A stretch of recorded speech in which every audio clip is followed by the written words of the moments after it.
Bueno, en el video de hoy vamos a hablar un poco de axonometría, de las diferentes perspectivas axonométricas que existen y en qué consisten. Lo primero pues sería definir como tal qué son las perspectivas axonométricas. Son sistemas de representación gráfica y se usan para representar cuerpos tridimensionales sobre un plano de dibujo, por medio de una única proyección, la cual nos permitirá apreciar las tres direcciones principales del objeto. Para entenderlo pues con mayor facilidad, serían altura, anchura y profundidad, ¿correcto? De esta manera nos podemos hacer una idea mucho más fácil de la forma del objeto y de las magnitudes del mismo. Correcto. Entonces se dividen las perspectivas axonométricas en dos proyecciones principales: la proyección ortogonal y la proyección oblicua.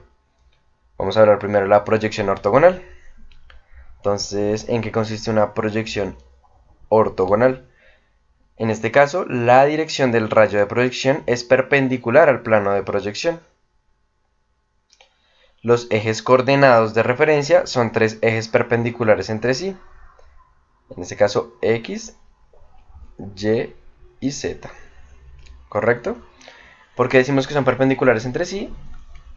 Cuando veamos el objeto tridimensional, el ángulo que se va a formar entre este eje Z y entre este eje Y va a ser de 90 grados, entre este eje X y este eje Z de 90 grados, y entre este eje X y este eje Y de 90 grados, ¿correcto?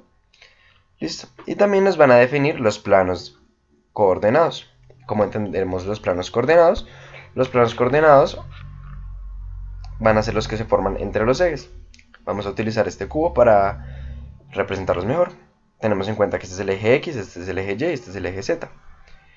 El plano que se va a formar entre el eje X y el eje Y va a ser este, digamos que la parte superior del cubo, y este va a ser el plano XY. Entre este eje X y este eje Z, digamos la parte frontal del cubo, va a ser el plano XZ. Y entre este eje Z y este eje Y, podríamos decir la parte lateral derecha del cubo, va a ser el YZ, ¿correcto? Listo, entonces ya hablemos detenidamente de cada una de las perspectivas que nos brinda la proyección ortogonal. Nos brinda tres perspectivas: la proyección isométrica, la dimétrica y la trimétrica. Hablemos primero de la proyección isométrica. La proyección isométrica nos indica que el plano de proyección forma tres ángulos iguales con los ejes de coordenadas. Por lo tanto, las escalas de los tres ejes son idénticas.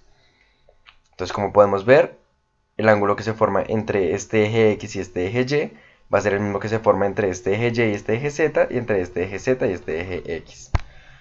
Para que se cumpla esta proporción, la única medida que nos puede brindar es 120 grados para cada uno de los ángulos. ¿Correcto?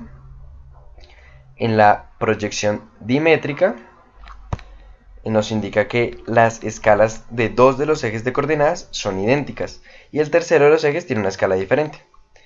¿Qué nos va a indicar esto? Que el ángulo que se forma entre este eje X y este eje Y va a ser el mismo que se forma entre este eje Y y entre este eje Z y este eje Y. Va a ser de 130 grados cada una. Mientras que el ángulo que se forma entre el eje X y el eje Y va a ser diferente, va a ser de 100 grados. Va a tener una escala diferente. Correcto. Y la proyección dimétrica, la perspectiva dimétrica, discúlpenme, va a tener eh, en sus ejes de coordenadas tres ángulos distintos. O sea que sus escalas son diferentes. En este caso pues tomamos que la que existía entre X y Y era de 125, entre X y Z de 100 y entre Z y Y de 135. Es importante aclarar que para esta perspectiva dimétrica existen infinidad de posibilidades en las cuales se pueden distribuir estos ángulos entre los ejes de proyección. Es decir, que no importaría si yo tomara este ángulo como 150, este como 120 y este como 90. No habría ningún inconveniente. ¿Correcto? Entonces, teniendo eso claro, vamos a pues analizar un ejemplo. Estas son las tres vistas de un objeto tridimensional en el sistema de tercer ángulo.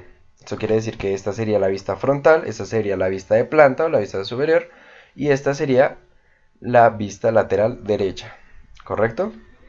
Entonces aquí podríamos ver que construimos este sólido en la perspectiva isométrica, ya que la distancia que vemos en el plano entre cualquiera de los ejes va a ser la misma. En este caso, pues entre X y Z, 120 grados. Entre X y Y va a ser 120 grados. ¿Correcto? Es importante aclarar que para ninguna de las perspectivas de la proyección ortogonal se va a aplicar reducción, coeficiente de reducción. Es algo que veremos en la proyección oblicua. Y esto fue pues la proyección ortogonal.